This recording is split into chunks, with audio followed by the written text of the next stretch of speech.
Halo semuanya, kami dari kelas 11 MIPA 1 dan kami akan menjelaskan tentang Renaissance. Selamat menyaksikan. Secara etimologi, Renaissance berasal dari bahasa Latin. Re berarti kembali dan naître berarti lahir. Jika digabungkan, maka artinya lahir kembali. Secara terminologi, Renaissance adalah timbulnya revolusi pandangan hidup orang-orang Eropa dari zaman pertengahan ke zaman barunya melalui proses yang sangat cepat. Zaman Renaissance berlangsung sejak abad ke-15 sampai tahun 1650. Sebelum Renaissance, bangsa Eropa mengalami zaman kegelapan atau biasa disebut dengan Dark Age. Pada saat itu, gereja berkuasa mutlak. Ajaran gereja menjadi sesuatu yang tidak boleh dibantah. Siapapun yang tidak setuju dengan gereja di masa itu akan diancam dan juga dihukum. Kemudian muncullah gerakan yang ingin melepaskan dari ikatan gereja tersebut yang disebut dengan Renaissance. Golongan humanis merupakan golongan yang mendorong berkembangnya semangat Renaissance. Pertumbuhan minat dalam humanisme menyebabkan perubahan dalam seni dan ilmu yang membentuk konsepsi umum dari Renaissance. Humanisme adalah pandangan yang menyatakan bahwa manusia dapat memahami dunia serta keseluruhan realita dengan menggunakan pengalaman dan nilai-nilai kemanusiaan, dengan meyakini bahwa kita bisa hidup baik tanpa agama sekalipun. Humanisme dan Renaissance adalah kesatuan yang saling mempengaruhi satu sama lain. Humanisme merupakan sebuah ideologi yang menentang dogma-dogma atau kepercayaan pada abad pertengahan yang melatar belakangi Renaissance, karena Renaissance merupakan era yang dapat dikatakan humanisme berada di dalam Renaissance. Tokoh-tokoh Renaissance serta apa saja karyanya.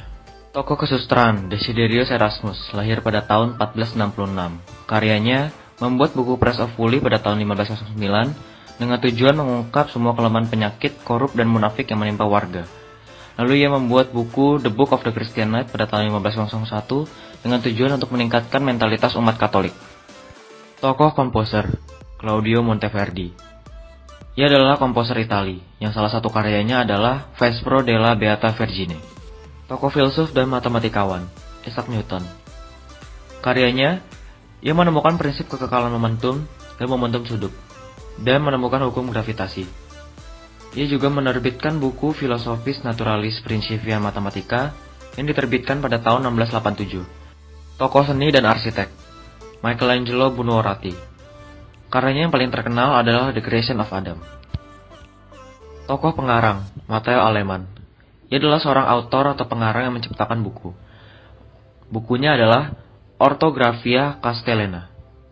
Renaissance berkembang pada sekitar abad ke-14 sampai abad ke-17, dimulai di Italia, yang kemudian menyebar ke seluruh Eropa. Persebaran itu ditandai dengan pemakaian kertas dan penemuan barang berbahan besi.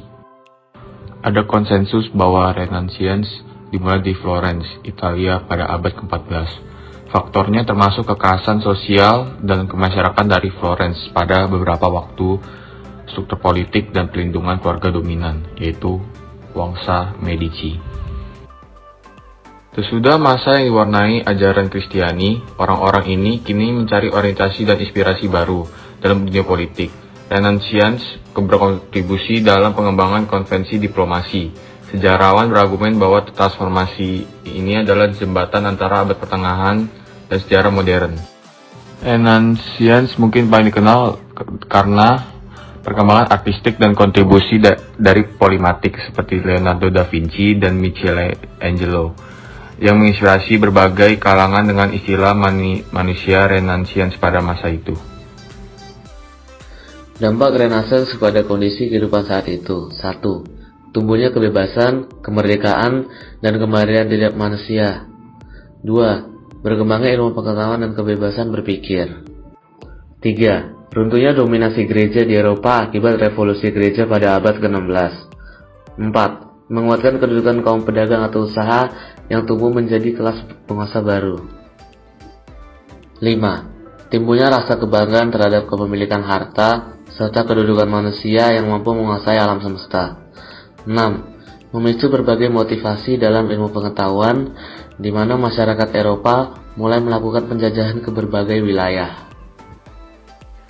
Hubungan Renaissance pada kolonialisme dan imperialisme di Nusantara. Kolonialisme, adanya pengganti seni dan budaya pada masa penjajahan. Contohnya, musik keroncong berasal dari Portugis. Imperialisme, adanya rasa ingin merdeka dari penjajahan Jepang atau Belanda.